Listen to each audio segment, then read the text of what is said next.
All clear. Thank you. Well, welcome everyone to the fourth in our series of webinars initiated by GAROC, which we all know is the Greater Adelaide Regional Organisation of Councils.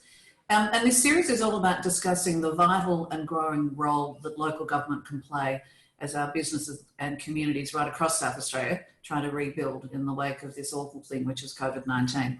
Now, today our focus is on social enterprises and social procurement.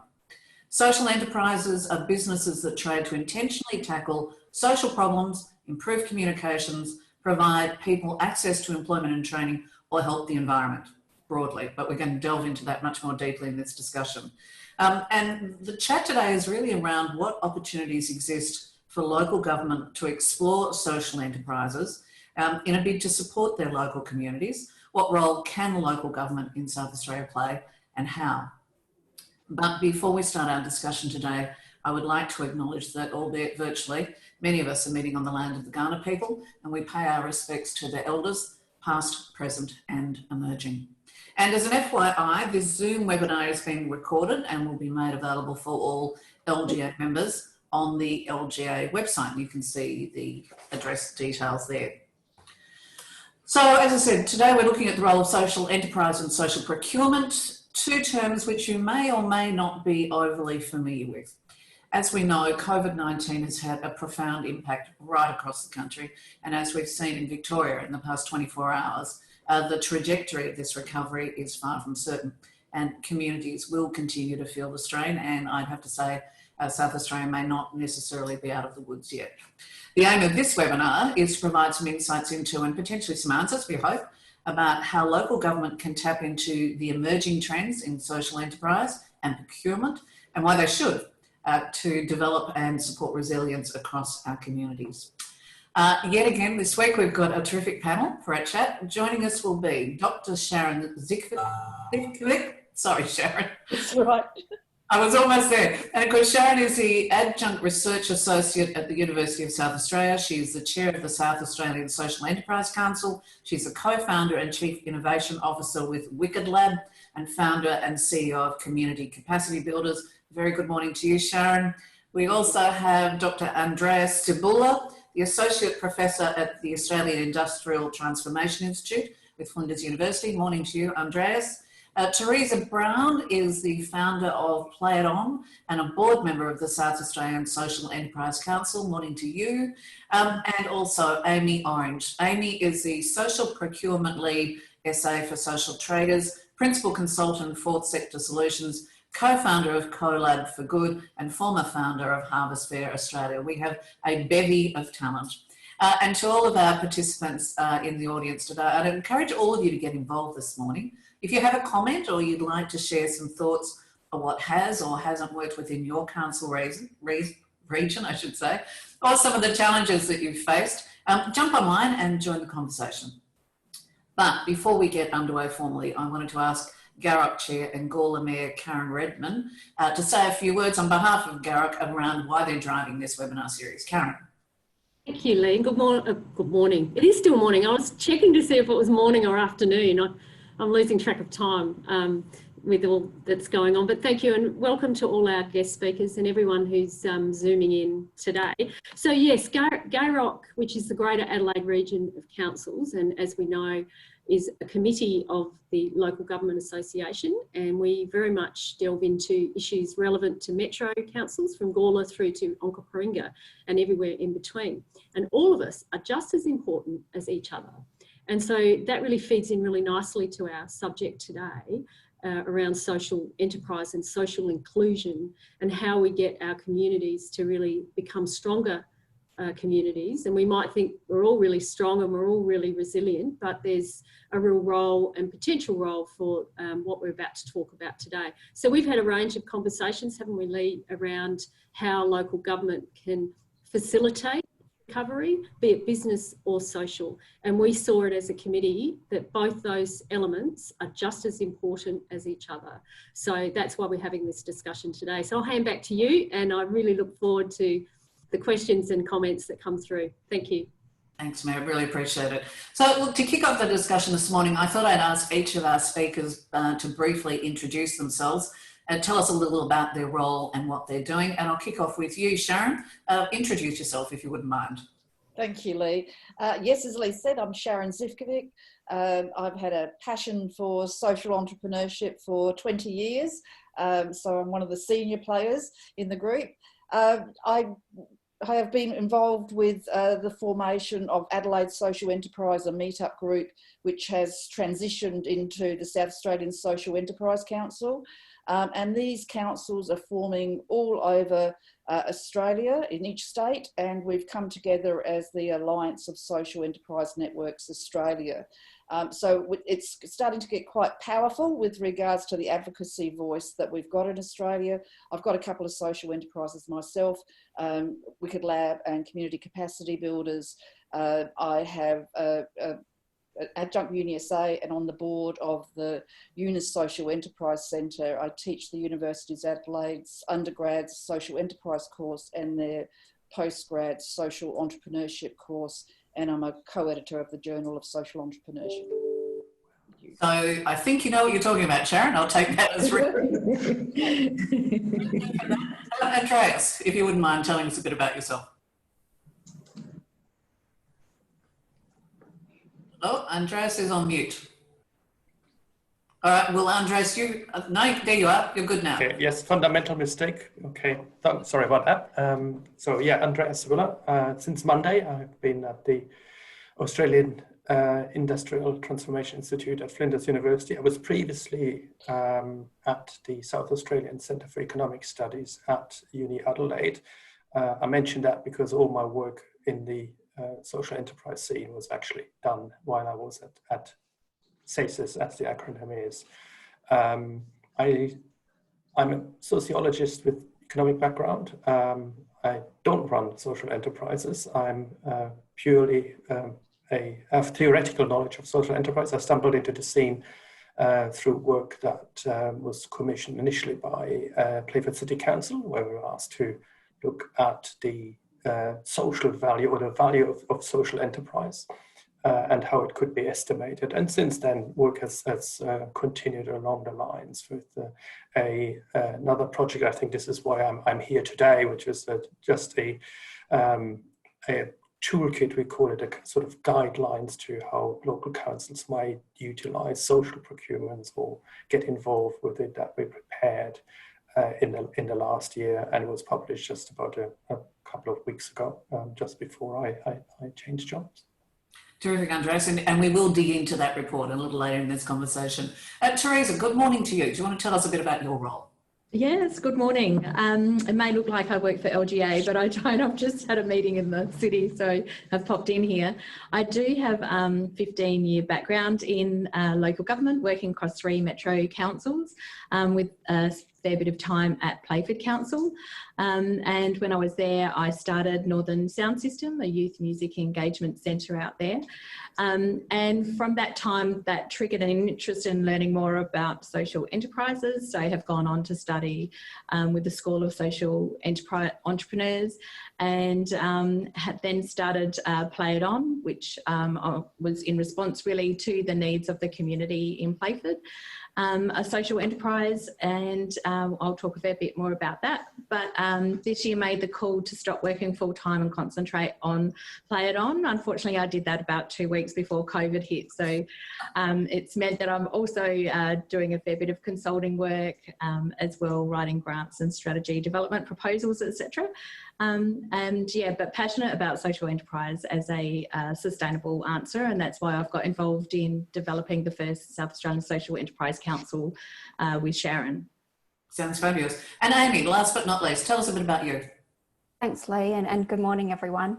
So I do wear a number of hats in my work life, but everything that I do is really based around how we can build the social enterprise ecosystem here in South Australia. And this really stemmed from my experience in running a social enterprise called Harvest Fair for a couple of years, and the challenges that I faced in making Harvest Fair work in what was a pretty immature social enterprise ecosystem. So one of the really key and exciting roles that I do have in this space is the work that I do with social traders as their social procurement lead. So I work to find and certify social enterprises here in South Australia and connect them to businesses and government organisations who want to direct their procurement spending into businesses that also generate social impact. I also do consulting work on a number of social enterprise projects, and I am a co-founder of an intermediary called CoLab for Good, where we try to foster for-purpose businesses and social enterprises. Yeah, really my work is just about how we can build capacity, build capability, build awareness, funding and support for social enterprises in South Australia, you know, all with the ultimate goal of having a more inclusive community and thriving economy here. Thanks, Amy. Look, I have to say, I put my hand up, I had to do a reasonable amount of research around this topic because the concept of social enterprise isn't necessarily part of the common vernacular in the South Australian community. This is a question to all of you. When somebody asks you about social enterprise, how do you describe it? Sharon, jump in. What do you think it is? Because of trying to bring the sector together around Australia and because of trying to get the concept of social enterprise in policy, we have got an Australian definition that has been picked up by all the state networks and is being put into the policy documents. It's called the phases definition. And it came from, we've had two mapping projects in Australia in 2010 and 2016, and these were called Finding Australian Social Enterprise Sector. So within that policy type definition, it's about organisations that have a social, economic, environmental, cultural mission, which is of purpose for the community or for the public. They trade, and at least 50% of their income comes from trading, and also at least 50% of their income goes back into the achievement of their mission. So a question probably to Theresa and Amy, why do you think it isn't more broadly understood? And from my perspective, you can't sell people what they don't understand. So why has this not landed as such? Because it's been around since 2000. Did you want me to go ahead first, Theresa? Yeah. I guess, look, a lot of it's just in the way that we've been taught. So we've been taught that making money and doing good are often mutually exclusive. And, you know, and this is often reflected in our business and tax structures, you know, which have been set up where you kind of almost have to choose between being a for-profit venture, which maximises profit, or a charitable organisation. And there's not much middle ground to support a blended model of profit for purpose. And so it's really hard to break that long-held practice and mindset down. And it's really something that I did try to do with Harvest Fair. You know, you shouldn't actually have to be a charity to embed social impact into your business model. And more social enterprises these days are actually being created under a private company structure because it suits their business model more, and it just gives more freedom and flexibility to scale up. And so, yeah, there's certainly still some suspicion around social washing, where businesses you know, who might be claimed to be doing good because it makes them look good rather than actually doing good. But you know, I guess that's around ensuring transparency and accountability in the social enterprise sector to make sure that we actually are doing what we say we're doing. So, Theresa, I'll throw this one to you. How difficult is it to convince everybody that this isn't just about, and I use the term loosely, but well-meaning sort of, you know, social workers trying to do something that feels good, that this actually has a distinct commercial advantage? Well, it's essential that you have a commercial approach when you're developing a social enterprise, because really what you want to do is be independent, not be dependent on grant funding in the way that, or fundraising in the way that charities are. So you need to actually think commercially and behave in that way. But really the driver is about the impact that you're going to have, whether it's socially on people or on the environment. And often for social enterprises like my own, the more profit that you do raise, the more people that you help. And so it's a combination of those things which makes social enterprises rich and rewarding, but it is challenging to get the message out about, you know, why is it different? And also it doesn't always sit nicely with social workers, as you talked about, Leigh, about being profitable. So it is a new way to think and to merge both, I guess, philosophies together. And yeah, it does need to be raised a lot more and explained. Yeah, Sharon, I think there does need to be some clarity around this, because as we talked about, this sort of really got off the ground back in 2000 with the Australian Welfare Reform Report. That's 20 years ago. Why hasn't it blossomed in the way people thought it would? And what have we learned?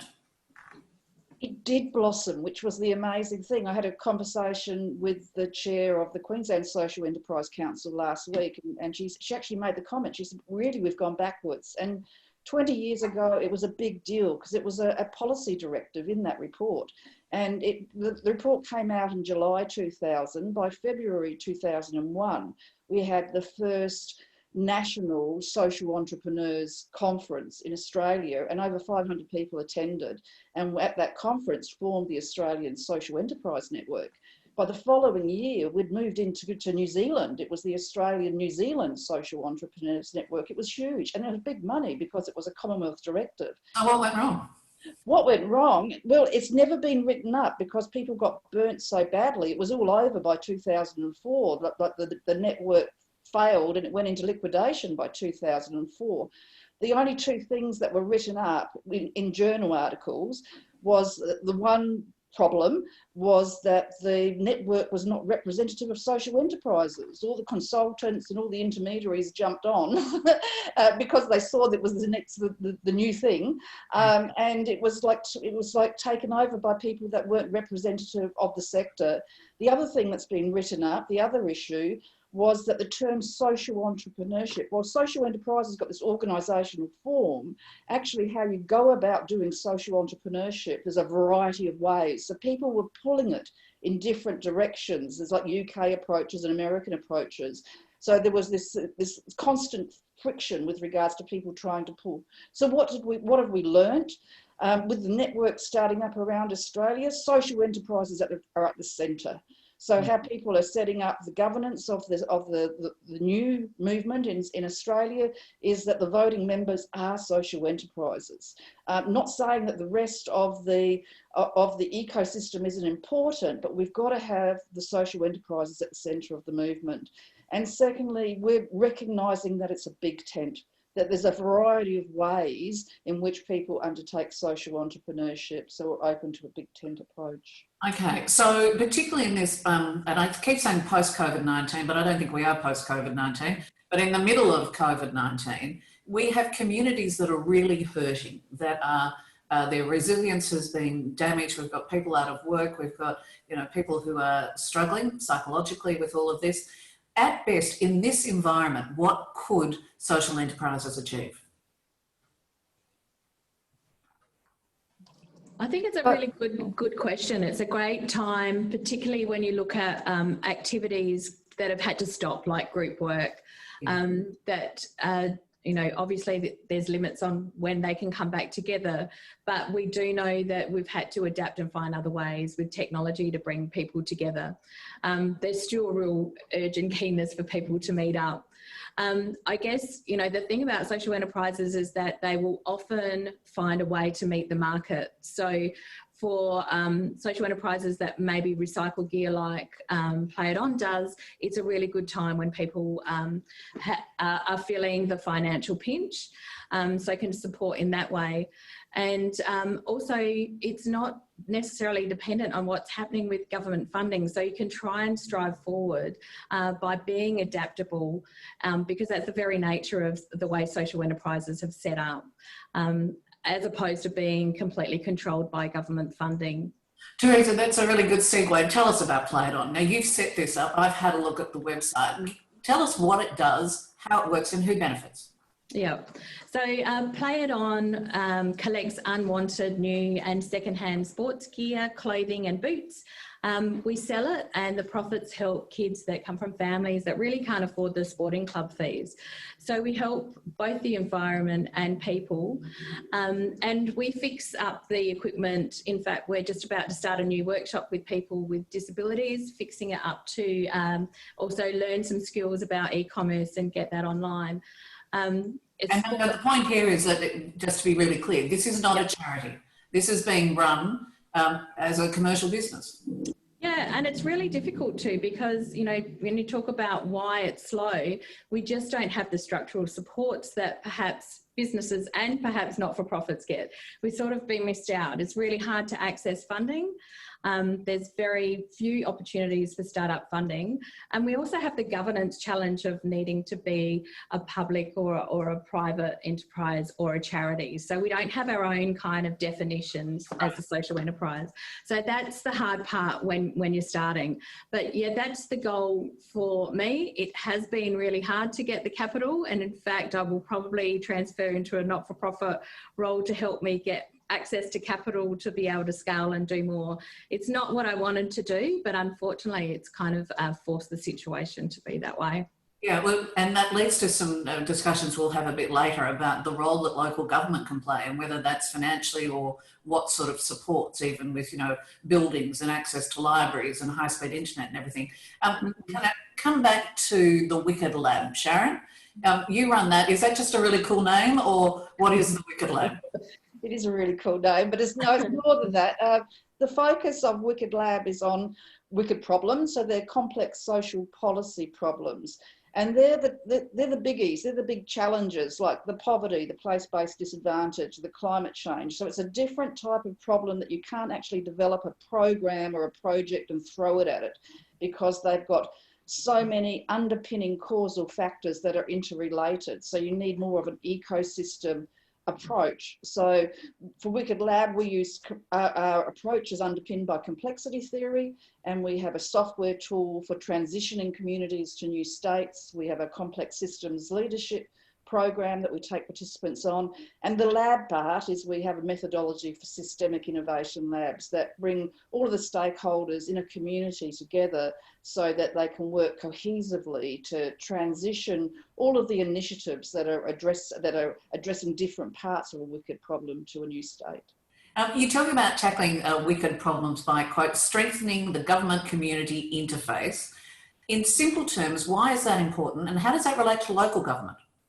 Well, wicked problems are complex social policy problems. So the complex bit is that interrelated underpinning causal factors, but they're also policy problems. So these are problems that governments have an interest in, and especially local government, because wicked problems are context dependent. So poverty in one local government area is different to poverty in another local government area, because it's underpinned by different underpinning causal factors. Right. And the importance of the interface is that when you're actually addressing this type of problem, you're bringing together different stakeholders, and they're using more of a network governance, collaborative approach, an adaptive community approach to address the problem. And that doesn't always fit nicely with the hierarchical, new public management, target setting type of approach of governments. So you need to manage, you can't expect governments to change their approach to be not so hierarchical. So you actually have to manage that interface between this adaptive work that's happening in governments and also the traditional way that governments work. And so we also focus on that interface and managing that interface. Okay, so what I'm hearing is that social enterprise is potentially increasingly the answer to community support.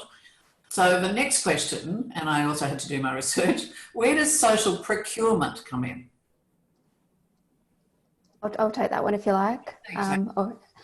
Yeah, so look, we know that there's $600 billion in procurement spending across Australia each year. So if we could drive even sort of 3 to 5% of that into social enterprises, we could be creating an enormous amount of jobs, and the flow and effects of that, into the economy are quite significant. So I guess, the work that I do with social enterprises is really around how we can build that social procurement marketplace and support business and government buyers who are interested in buying from social enterprises to direct their spending into those initiatives that will actually generate outcomes, whether it's jobs, creating circular economy, initiatives and other types of social impact forms. And so at this point, Amy, what sort of take-up does that have across local government? So we're still trying to build local government buy-in. So it's really great that we've got, so lots of people here interested today. So across Australia, we have about 377 certified social enterprises and about 80 business and government buyer members. But we are keen to certainly build the buy-in from local government in this space. We facilitated about $105 million worth of deals so far between social enterprises and private and government buyers, and we're aiming for $1 billion in procurement, social procurement spend by 2030. So we really do need to kind of get, you know, as many stakeholders, including local government, on board to help us to meet that goal and to really affect some change, and particularly post-COVID when unemployment rates are so high. And those people who have already been long-term unemployed are going to find it even harder to be able to get back into jobs. Absolutely. My understanding is only the City of Playford is the only SA council at the moment with an industry participation policy or a local procurement policy. So that might be food for thought. Andreas, I haven't forgotten you. You wrote a terrific paper in your previous role with the SA Centre for Economic Studies, which, as you said, was a toolkit for scoping the potential of social procurement for local economic development. What were some of your key findings out of that? Yes, thanks. The toolkit itself was an exploration of what councils were doing. It was not covering all the councils, but working with two particular councils and trying to get an overview for what also is done interstate. So we were looking at processes and how one may want to start as a council, to get involved in social procurement. In terms of findings, there were perhaps two or three key ones. One is it's legal, because that's often a concern for councils. Are we in a position to, what looks like favouring certain businesses or imposing certain additional constraints on providers of goods and services? Is that compatible with legislation? And the answer to that one is it certainly is. A second finding was, and that sort of feeds in what Sharon was saying a few minutes ago about the peculiarity of the wicked problems that we have in different locations. There are actually different models of social procurement, and it could be the industry partnership program that Leigh just mentioned, but there are other approaches. One of them would be directly contracting social enterprises, and I include in this Australian disability enterprises, so a direct approach, single tendering, and there are financial thresholds that allow that over a certain limit of value of contracts. These contracts have to go out to tender, but there are other opportunities then to extract additional social value from those contracts.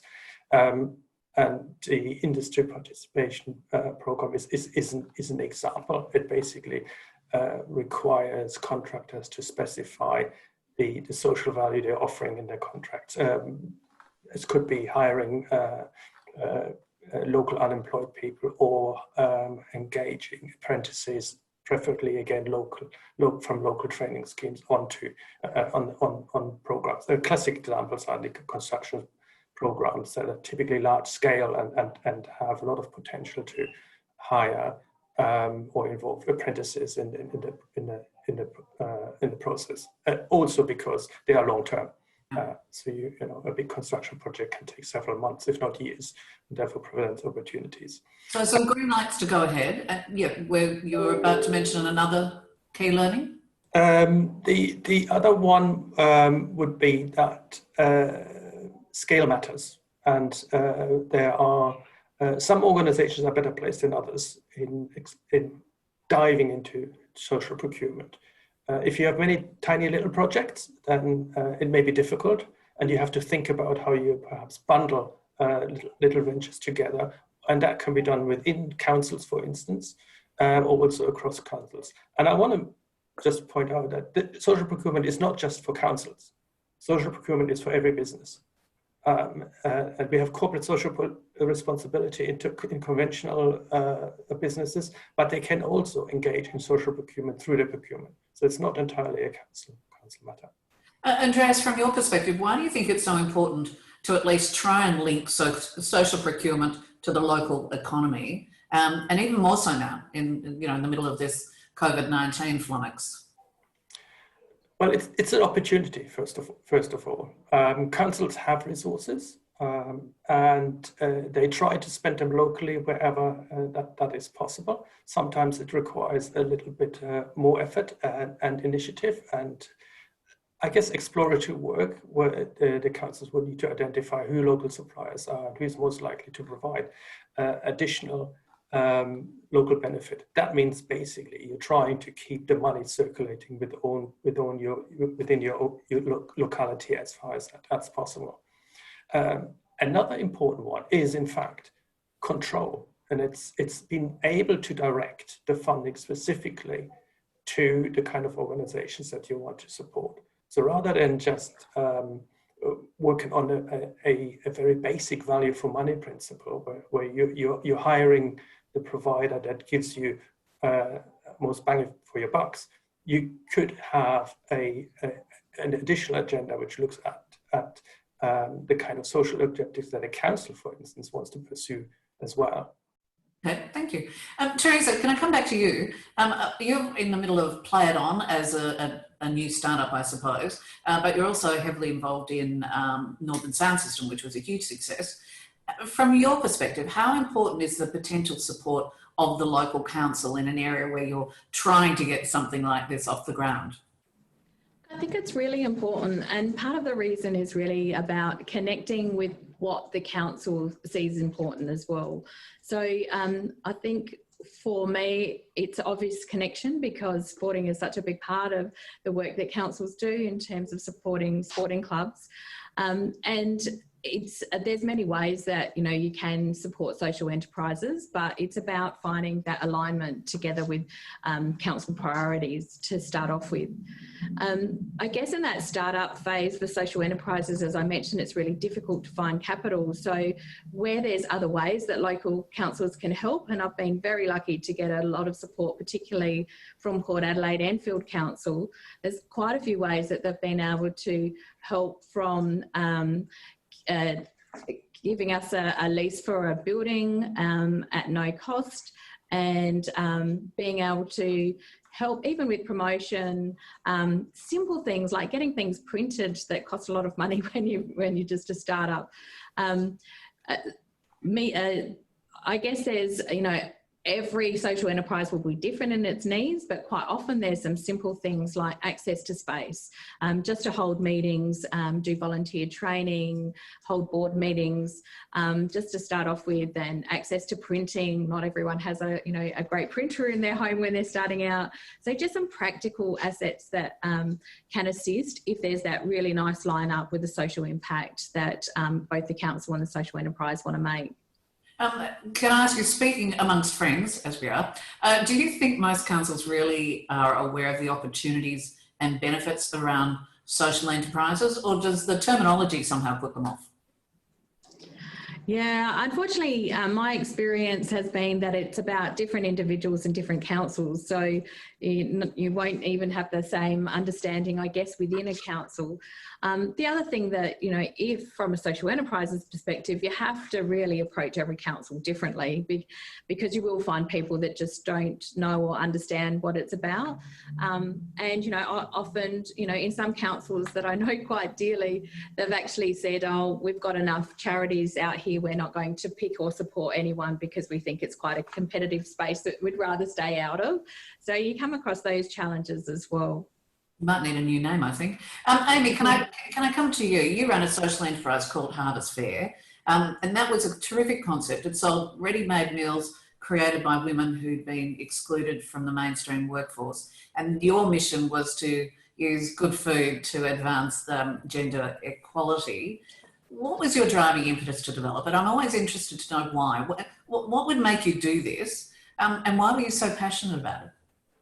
Yeah, so I was driven to create Harvest Fair. I've been working in the non-profit community services sectors for about 10 years. And, there's a bit of an over-reliance on block funding and non-sustainable forms of income in that space. And so, it'd be quite often that you'd be running great programs and getting fantastic outcomes. And then all of a sudden that program would have to stop because funding stopped, or, donations were low. And so I first heard about social enterprise in 2015 and realised the potential there of kind of combining those business practices, those sustainable business practices with with community-based principles. And it was then that, I decided that I wanted to set up a social enterprise. And I focused Harvest Fair on creating employment for women, basically during my time working in community services, just seeing so many women who had incredible potential, but who just weren't given job opportunities because they didn't fit into the 9 to 5, Monday to Friday kind of system that we had. And, you know, they were prioritising caring roles and family commitments and, you know, had other cultural sort of language and mental health conditions that they had to manage as well. Also, the fact that we know the gender pay gap still sits at over 14% across Australia. We know that women retire with half the amount of superannuation that men do, that women over 50 are one of the fastest growing cohorts who are experiencing homelessness. So we really needed to do something. And I suppose I saw Harvest Fair as an opportunity to fast track that and really try to take action to address some of these really problematic systemic issues, which are having a real impact on women and, you know, which then impact the whole economy. Now, ultimately, and unfortunately, it didn't succeed. Yeah. Why? And more importantly, what did you learn? Oh, so many things. Look, probably the two main things is that you need to make money to have real long-term impact. You know, I didn't have enough funding when I started out. Basically did a crowdfunding campaign with about $8,000 and thought, oh, that's a good amount of money. Let's get started with that. And because I set it up as a proprietary limited company rather than a not-for-profit, had a lot of trouble, I guess, finding partners and, you know, other not-for-profit organisations, but also local government who'd be happy to work with this business because we couldn't kind of fit their not-for-profit criteria to get access to subsidised spaces and just sort of similar barriers like that. So that was one of the challenges. And the other is that you just can't really do social enterprise alone. So, you know, partnerships are just so critical, you know, getting behind each other, you know, founders, you know, you can only do so much and they really need the support of partners, local government, whether it's, industry partners, to really kind of make things happen. So we did do well. We lasted for about just under 18 months. And, you know, we did create, you know, over 850 hours of paid employment for women who'd be long-term unemployed. And 4 of those 5 women did go on to go into ongoing employment. So we did have some impact, but we couldn't survive the scaling up process. So. I wanted to ask you a bit more, just to tease out a bit, you know, your experience during that with local government. You said that you didn't sort of fit. Can you tell us a bit about that? And what might be a better way in terms of connecting with local government? Yeah, so it was probably a bit limited. I probably didn't maximise the opportunities that I could have, and that might have been because I didn't necessarily have strong connections into local government as well. So I guess a way that we could overcome that is by creating those, and making sure that there are those connections in, and certainly, you know, the New South Australian Social Enterprise Council and the meetup groups that Sharon's, you know, launched are great ways to sort of encourage those connections to happen. But yeah, it's about, I guess, encouraging awareness that, you know, social enterprises are often probably doing it pretty tough. They don't have much money. You know, how we can create, you know, access to spaces at affordable rates, you know, similar to what Theresa said around, you know, getting access to libraries and to internet and to printing, just anything like that can kind of help to, you know, just to minimise the costs and to maximise the productivity. And I suppose, as you said, those connections, because it's not really something you go to the front counter to, you know, Mayor Redmond's council at Gawler. You know, it's about, I think, unless you're finally attuned with local government, it can be a little confronting to know, I don't know where to go. I can't find it on the website. Like, where do I start? Yeah, absolutely. I've got a question here for the panel, and if any of you feel free to jump in. This is from Anne. What's your opinion on developing a social enterprise to address skills and knowledge shortages in industries, specific industries, assisting people to gain experience and addressing foundation skills, then linking with industry for future development, the social enterprise potentially providing a safe way to learn in a real life environment? Sharon, would you like to add some comment to that? Yeah, I think what is interesting is there's a variety of different forms of social enterprises. So listening to the mission that this particular social enterprise would have, it fits very nicely with an intermediate labour market company, which provides the skills and support for people to get into an industry and to find employment. It's quite interesting that back at our last recession in Australia, showing my age here, back in the 90s, the federal government came up with intermediate labour market programs like new work opportunities, job skills, which provided those kind of opportunities. A couple of years later in the UK, when they had their first peak body for social enterprise formed, they had an organisational structure, a social enterprise form called an intermediate labour market company. Right. And so what we had as programs that came from federal government, there is the opportunity this time around as a response to COVID to actually form social enterprises taking that intermediate labour market company form that would address those needs. Sharon, let me take a step sideways. You've also founded Community Capacity Builders. Now, this aims to equip local social enterprises so that they can deal with, our wicked problems through a very structured program. Can you tell us a bit about how it works? What do you do? Oh, I've been on a learning journey with the city of Onkaparinga, who I'm completely so thankful for, since 2006, which is quite a long time. And so this new program, it's being delivered as part of the city of Onkaparinga's new Leadership for Social Change program. Right. And so I developed a program for social entrepreneurs that takes a systems approach. And so we have the people that are on this program are not all wanting to start up social enterprises, but through this opportunity with City of Onkaparinga, it's given me this opportunity and space to develop resources that could be delivered as a pure social enterprise program. The program consists of 4 units. It's delivered online. The first unit focuses on what is social entrepreneurship and looks at 6 different perspectives, which have got different concepts, tools and techniques that can kind of be used as a smorgasbord of concepts, tools and techniques that people can embed into their social enterprise. The second unit looks at mapping the problem and solution ecosystem. So in a place, in a local authority, whether it's a suburb or a whole local council area, you can map the underpinning causal factors for wicked problems, and then you can map the solution space, what's already happening. And so there is an increasing focus on social enterprises needing to understand the space that they're working on. So in Oxford, they have a Map the System competition for their Skoll Centre for Social Entrepreneurship. I judge the finals for that program. And this year we had over 3,500 entries from around the world of teams. The third unit focuses on developing initiatives.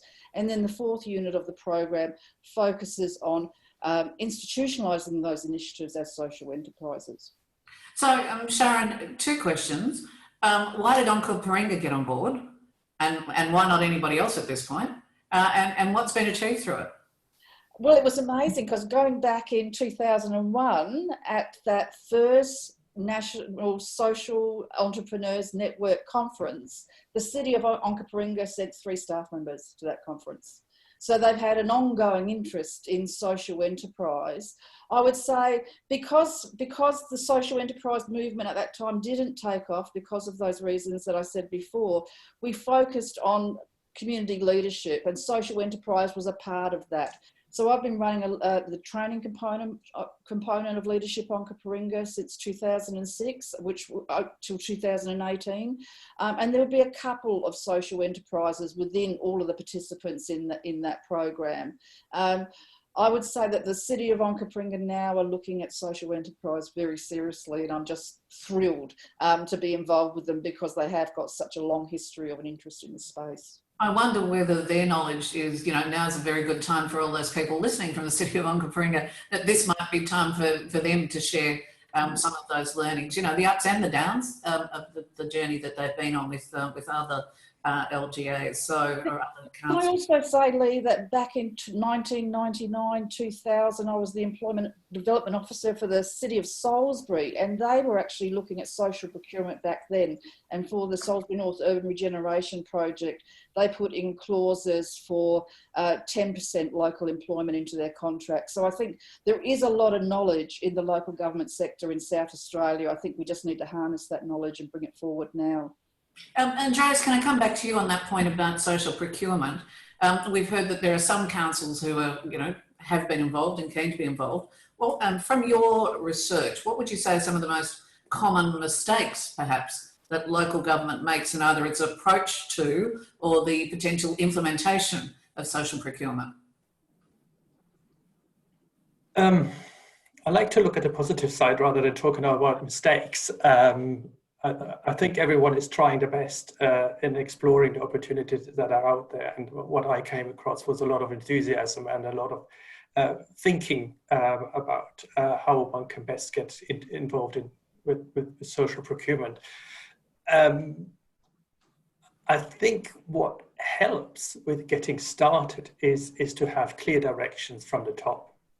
So leaving it to, say, procurement officers in a council may be problematic because they have enough on their plate. And there is a certain level of uncertainty. I referred earlier to legal issues. So that's, for instance, is a matter. Not everyone is clear that social procurement is actually totally legal and acceptable. So what really helps for councils is to have to make social procurement their mission, and it has to come from council members promoting and sending a clear signal down the line throughout the entire organization that social procurement is an objective, and it's something that the entire organization should strive for. Andreas, can I just jump in there? So reading between the lines, and I'm certainly not having a crack at anybody in procurement, is there potentially a knowledge gap within those people dealing with procurement? Possibly.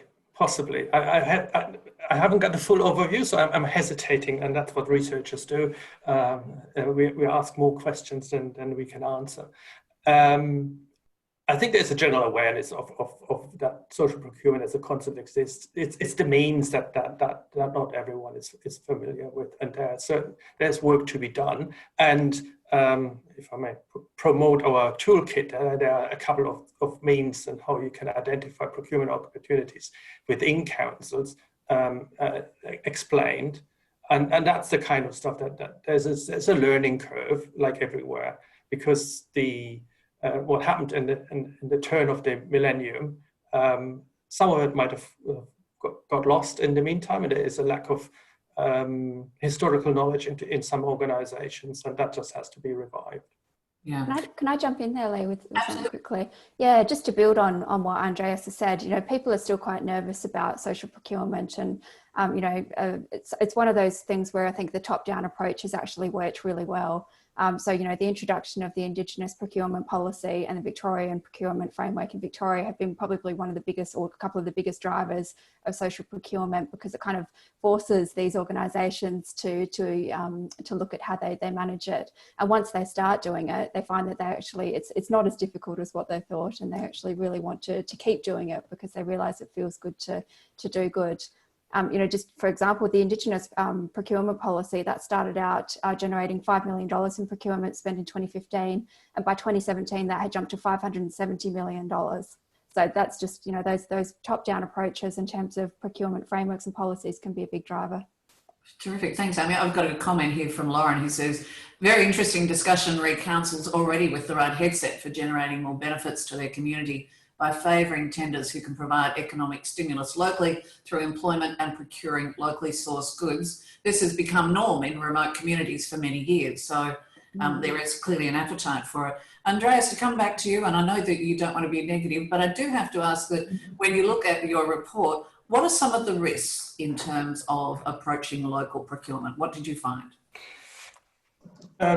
Well, the first one is, and I'm repeating myself, is a lack of leadership and a clear signal throughout the organisation. I think there has to be a clear line of communication, clear lines of responsibility and reporting that make this organisationally possible. There are practical risks that councils will face, and that's something also that the social enterprise sector may have to consider. And that is, if you want to go down the route of social procurement, you have to be sure that you have reliable suppliers. You need to be able to identify them. you need to be able to rely on them and to trust them, and that's a sort of learning process that probably will evolve as you give it a go and explore the avenues that there are. The problems are that you may find that the goods as a council that you want or the services that you want are just not available through a social supplier. So you go to a conventional supplier and they may not have an understanding of the social added value that councils want to extract. So it's a learning process, and these are processes that just have to evolve over time. The social enterprise sector can help by developing its own capacity, but it's a bit like a chicken and egg situation. It just has to start in one way or another, and then it will eventually develop into something stronger. There is a factor of training that we touched upon just briefly. So councils, the social procurement officers, all very talented, I presume, and very, very well versed in their work. But the social dimension, that has to be understood, what it actually means, and it has to be understood that it's actually not taken anything away from the typical sort of value for money approach that councils undertake. So there's a lot of learning involved in the whole process. Yeah, it sounds like we need to better connect, that we've got social enterprises that are trying to get a hold on the ground. We need local government to be driven by the likes of Mayor Redmond, that the elected members, that the people at the top, to give the council and their team some real guidance that this is a positive thing, and then somehow work out what the connect is in between. Sharon, can I come back to you? We're sitting here on this panel today. What do you think? What do you think are the benefits for local councils in getting involved? Is it a feel good? Is it a look good? Is it, why should they bother?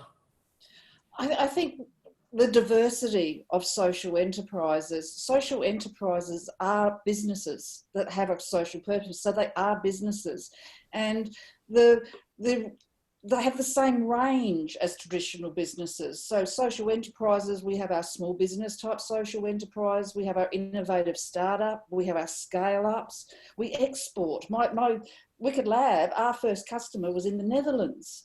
So it's very hard for social enterprises to be able to access support for exporting. For example, in Scotland, they have an internationalisation strategy for social enterprises. So I think that I think local government could be looking at social enterprises like they look at their other businesses. I've got a visiting fellowship with the Northumbria University in the UK, and they do a lot of work with what is similar to our local government business centres. And they actually have the one in Newcastle, they've actually formed a social enterprise incubator alongside their traditional business incubator, which is being supported by the economic development staff in the same way that they support their traditional businesses in their local area. So I think there is so much that social enterprises could be doing for local economies, and there's so much that local government economic development departments could be doing to support the sector. Yeah, terrific. Theresa, I want to come back to you. I mean, of course, you were heavily involved in Northern Sound System, which was a huge success for Playford. And if I remember rightly, even had a couple of royals who popped along and said hello to the young people up there. From your perspective, what's in it for government? Well, I think, we can make, and we've started to talk about this, I think one of the biggest impacts we can make is around employment and training pathways for people that are those least likely to find employment through traditional ways. And particularly in areas perhaps where they're challenged by unemployment, the value of being able to provide real life training programs, which is goes back to the question that we were asked about before, is really critical. We know that people that have really been suffering through long-term employment aren't just going to walk into a 9-to-5 job. They're going to need to be supported through that process. And that's what social enterprises can do, because they have that understanding. But you also need to balance that with making the commercial profitability as well. That's the challenge for social enterprises, but that is the gift that I think they will play in specific communities. A bit of a Dorothy Dixer, I suppose, but what do you say to Bill and Betty at Paralawi, who goes, that's not what a local council is for. You're meant to be picking up the rubbish and making sure there's not a pothole out the front of my road. Yeah, and that's the challenge with rates and social procurement too, that people just want the best bottom dollar. But really, you know, everybody gets affected by unemployment in communities. Within your neighbourhood, you can feel it. If people aren't, you know, happy, have purpose, it often has that impact on neighbourhoods and suburbs. And, you know, I've seen that working through Playford and seen that the long-term damage and the generational damage that can happen out of that. That's why that jumping into traditional employment doesn't necessarily work, and that social enterprise that can offer an alternative that supports people as they start to build up those skills is a really important role. Did you find that there was inherently, and I'm not picking on you, Theresa, but when you were working with Playford, that there's a fairly cynical community, but then there's a tipping point, because when they can see an advantage, they're on board. Oh, yeah, absolutely, absolutely. I mean, Northern Sound System wasn't embraced by everyone originally, and, you know, kept thinking, why do young people need such a gift? But, you know, just briefly what that was. So Northern Sound System was, it's a really great story actually. Originally it was going to be a rock and roll museum and required some funding to do tests with the community. What do they want? And the message was really clear. The unemployment rate at that time was about 28%. It was really high. And they said, we want something for young people to do that gives them a sense of purpose. And so the whole model was flipped around to say, let's create a youth engagement centre using music as an engagement tool. And then renovated a recreation centre, built next to the skate park. It created a youth hub, so there's other youth services there to support as well. And all this great stuff started to happen with young people wanting to be involved and play volunteer roles, as well as learn and develop skills. So, you know, music was a really nice engagement tool for people that have experienced long-term intergenerational employment. And, you know, it's a really good example of things lasting a long time, because it's not fully income dependent. I wouldn't call it a social enterprise, but it has always had to create income through things like the venue, the rehearsal rooms and the recording studios. So it's got that really nice blend between council support but creating income, with the main emphasis being on impacting the young people and making some positive changes for their lives. Yeah, and there were some incredibly talented kids out there. I use the term kids advisedly. But I think you raise an interesting point around social enterprise, where you had to sort of step sideways, that you really needed to listen. For the social enterprise to be successful, you had to listen to what people wanted rather than what you thought they needed. Oh, yeah, absolutely. Social enterprises work best by working with people, and social enterprises, you know, in that sort of let's design something that's a solution for everyone. And it's also really important to make sure that you find out who else wants to share that same problem and work with them right from the beginning. So don't march in thinking, I'm going to save all the unemployment problems of Salisbury. It doesn't work like that. There's a lot of people that want, you know, that have the same goal. You've got to work with them and find out ways you can work and support each other. And given that you've worked in local government and in, you know, social, with a social program, who should lead? Are these the sorts of projects that local councils can develop, or do we need local councils to be more open to supporting people coming to them with ideas, or is it a bit of both? What do we think? Theresa, go back to you. Oh, potentially a bit of both, and it depends on each council because they're all so different. You know, like I think again, there'll be elected members that are saying, why are we putting this investment into a social enterprise? This isn't how we should be spending our dollars. But there'll be others that will value that perhaps a social enterprise that addresses an important environmental or social issue is a role that they can play. So I think, yeah, it's really dependent on both, but they can certainly play a role in supporting social enterprises that address some of those priorities that they have. Yeah. Amy, what are your thoughts around that? Yeah, look, I think there's plenty of ways, you know, that local government can facilitate and support social enterprises in the council areas. And, you know, there's both directly in terms of, you know, providing some funding, providing subsidised access to spaces, to kitchen spaces, workshop spaces, bus hire, printing and all those sorts of things, but also, you know, indirectly as well. So embedding social procurement into the policy and practice. By engaging social life, but connecting with them, you know, there's plenty of ways I think that we can certainly build those, and you know that we shouldn't be relying on local government to fund social enterprises, but certainly working in partnership, you know, will just benefit. You know, it benefits everybody. It helps local government to meet their own, you know, goals and objectives in terms of local economy and supporting community, and it helps the social enterprise, and it ultimately helps the beneficiaries as well. Absolutely. We had a discussion last week, which was terrific, around libraries in local council areas and how libraries could play a central role in reconnecting communities. You know, we've all been burrowed away during COVID-19, but also, you know, and I'm a complete bunny, I haven't been into a library forever, so which is not a good thing to admit.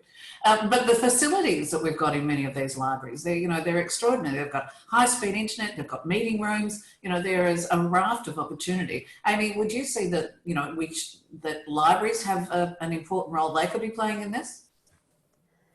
Oh, look, absolutely. As I said, anything I think that offers social enterprises, you know, a space to go, you know, with access to supports and services, you know, that libraries can offer are fantastic. It's a way of, you know, ensuring connection to community and, you know, building local connections and social inclusion, which is a big role of you know, often what social enterprises try to do. I mean, I still sort of feel like the biggest impact that local councils can have is just really about how they include them in their supply chains. I suppose, you know, I really feel like that's where it's the low-hanging fruit for local governments, in terms of they're already spending money on, you know, engaging businesses to do their graffiti removal or their landscaping or their light security or their cleaning and catering. You know, I really feel that those are the areas where local government can really, you know, already just invest what they're already spending into supporting the growth of social enterprises. I've got a comment here from Lisa, and I might throw this one to you, Sharon. She says, look, there's a growing number of councils adopting social procurement policies and adopting industry participation principles. However, this is not easy in an environment where councils are under pressure to reduce cost and deliver best value. You know, it's my ratepayers' dollar.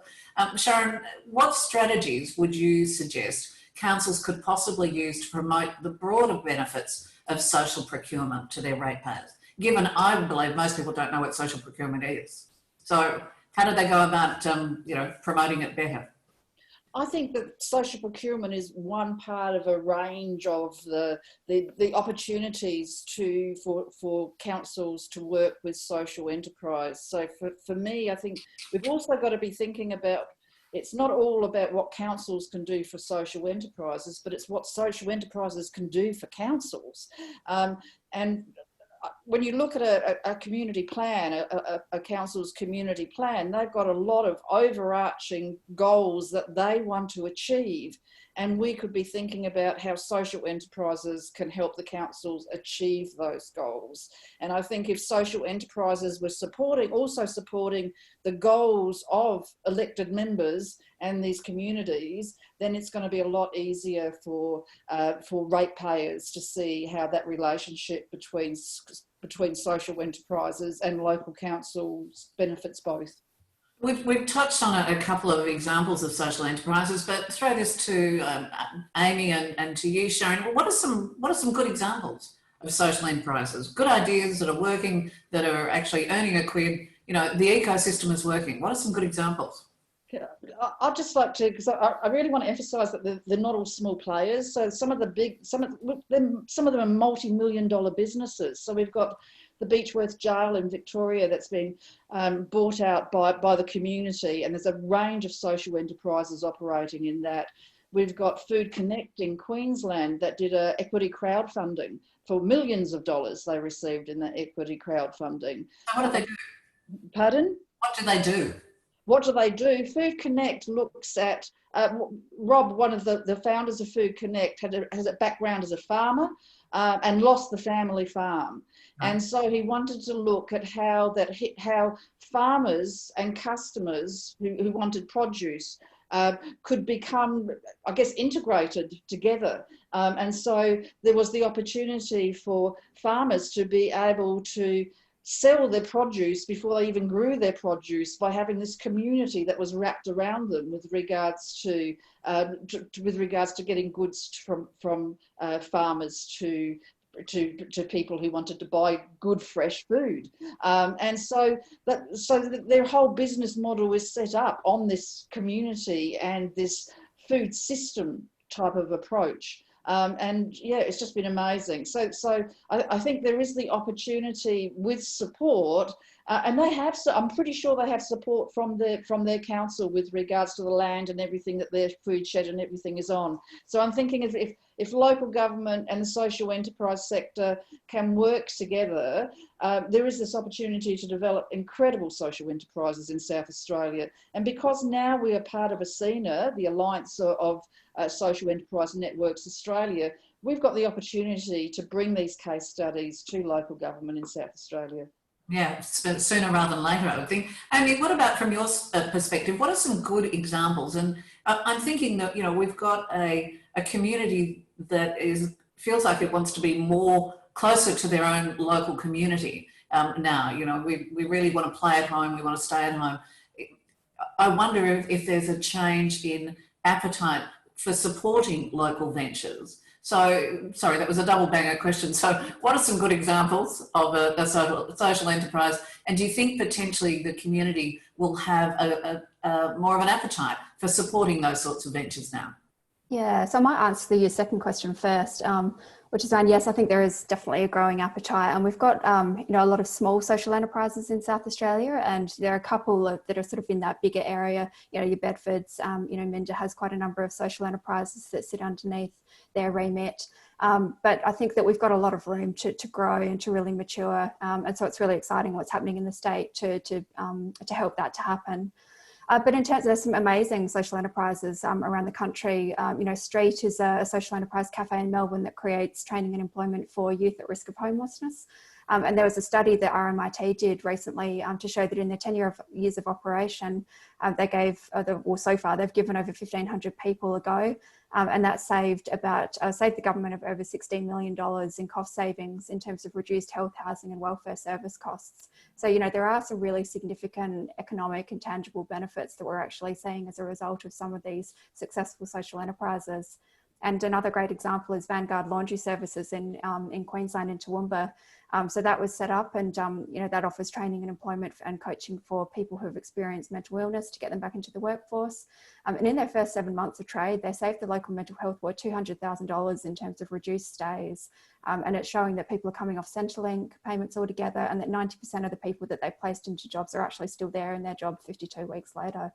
So there's some real, you know, really great examples of where we can be. And I think in South Australia, we need to aim bigger and think bigger in what we can do. But in order to do that, we need to be able to partner together and work together to make it happen. You talk about partnering. It's interesting because, as we know, throughout many metro and regional retail and hospitality precincts, there's lots of vacant shop fronts. There's lots of space, and that in turn limits the vibrancy of those areas. Could councils work with landlords and you know, or search their own inventory of disused assets and go, well, hang on, how can we connect and who can we help with this? Yeah, absolutely. No, I think, you know, that's an easy way that we could be doing this. And your Renew Adelaide model, you know, they already run something similar in Adelaide CBD around filling empty spaces with sort of short-term leases at no or low rent costs. The challenge that I think a lot of social enterprises have with that is that they're often not secure. So really you only have access to those spaces until, you know, until they're leased out, or And sometimes, you know, the costs of fitting out those spaces and then only having it for potentially a short amount of time can really, you know, prevent social enterprises from getting involved in that. So yes, I think absolutely there's scope there, and we should be utilising those underused assets that we've got in the community. But thinking about how we can factor in a bit of security so that if social enterprises are investing in setting up spaces there, how they can, I guess, leverage that and not just kind of be tossed out within a month or two. Yeah, and I suppose understanding that a good social enterprise is in this for the long haul. It's not a project. It's not a, we're here for 6 months and then we'll pack up and go. Yeah, that's right. Yeah, and you know, I mean, often, you know, those the short-term leases and on using those sorts of existing assets are great for social enterprises to test out their business models. So, you know, it really just requires a conversation, I think, and being really clear about this is a space that we've got. This is what the conditions are, and for some social enterprises, they'll be really happy just to have it for a month to do a bit of a pop-up to test their model, and for others, they might be looking for something a little bit more longer term. So it's just about having the conversation. Absolutely. I'm going to wrap the conversation up very shortly, but I just wanted to come back to each of our panellists, and I've really enjoyed the conversation today. And I wanted to ask you, look, given we have an audience of elected members and local government employees, we have a captive audience. Now's the time to sell and sell hard. What are the key elements of advice or warnings or inspiration you would like to leave our audience with about the opportunities that there are in social enterprise? Andreas, can I come first to you? What word of advice would you have? To answer your question, I like to go back to Lisa's question about the budgetary constraints that the councils might face and how this could impact on social procurement. Rate capping is an issue, so council may have less to spend, but I think the important message is that the value for money principle that guides procurement in general is not suspended by someone, a council engaging social enterprises. The cases that I know of, these are social enterprises that were contracted by councils because they were delivering reliable goods and services. And at a price that was competitive, managed, they would have won their contracts anyway. But they were giving additional value to councils. So the risk is actually is very, very limited if you want to engage with social enterprises in that respect. You have to have your quality controls in place, but that applies to any kind of business anyway, to any kind of contract that you want to set up. The other point to make is really think about the benefits of generating additional economic activity in the area, and consider that rather than having one preferred supplier, you suddenly have two, and the impact it might have on the quality of product that you're buying, and whether this is a service or a physical product. Because if you have two people competing with another, and that's a sort of economic kind of theory, but it does tend to improve the kind of what you're getting from them, because they have to compare what the other one is doing. Whereas if you solely rely on one supplier, you have less of certainty that or you have to make more effort to ensure that they're producing the kind of stuff that you want. So there are benefits just from creating this additional economic activity for the quality of the goods and products that you might want to get as a council. So I think the message I take out of that is that social procurement shouldn't be seen as a soft option, and instead it is actually procurement plus, because you're getting the job done, but you're also getting the added benefits. Yes, absolutely. Okay, thank you. Theresa, you have the stage. What would you like to tell local councils and elected members? Why should they get on board, and what are the opportunities? Well, I think just building on that last comment, the opportunity is that often the value add, that impact is about people within their own community. I think that, you know, we are really at a point where we need to build a strategy for social enterprise within the state. And I think local government can play a key role in supporting that. And it could be that they advocate for government. It could be that they build social enterprise strategies into their own work. And there's some elements that I think that we haven't perhaps talked about, and that is pretty well most councils have their own grants programs, but social enterprises don't tend to fit in the traditional kind of sporting club or not-for-profit. So if they could perhaps look at their criteria and reconsider where social enterprises might be able to fit, because it is very difficult to get that necessary startup funding to create a business. That's one role that they could play. But I think if there was some way that they could, you know, spread the news about social enterprise. Every council's got great communications and marketing teams, and perhaps, you know, as we started the whole conversation, that people don't know who social enterprises are. So perhaps local government could help share that great news and get the word out there as well. Yeah, I have to say, for me, I think social enterprise, and I don't want to offend anybody, and certainly not you, Sharon, but I just wonder whether it sounds a bit academic rather than, you know, the sort of thing that will resonate with ratepayers. I don't know. I wonder whether, you know, projects with benefits, or, you know, not friends with benefits, projects with benefits. Sorry about that. Sharon, what would you say? Why should they get on board? I think that the social enterprise movement is a global movement. We have a social enterprise world forum. The terminology of social enterprise is embedded in every country around the world, and we're a bit of a latecomer to the game. It's very interesting. This year, the Social Enterprise World Forum, given COVID-19, is digital, so people can participate. It's in September. The Australian Alliance for Social Enterprises having a Stories for Impact campaign, trying to gather stories of social enterprise to promote social enterprise more from now to the World Forum. So I'd really suggest to local councils to be able to register and attend this year's Social Enterprise World Forum. You'll be able to do it from your office desk. I really want the opportunity to answer that last question though, Leigh, with regards to having that opportunity to kind of like do a pitch of what social enterprise has to offer. COVID-19 is just going to have a dramatic impact on our communities. Even after the recession is over, the long-term employment impacts is going to be staying around for quite a while. Through the Australian Alliance for Social Enterprise at University of SA, we've been working on a contract with the federal government for the last 6 months, looking at using complexity thinking for employment services. And halfway through this, we got hit with COVID-19.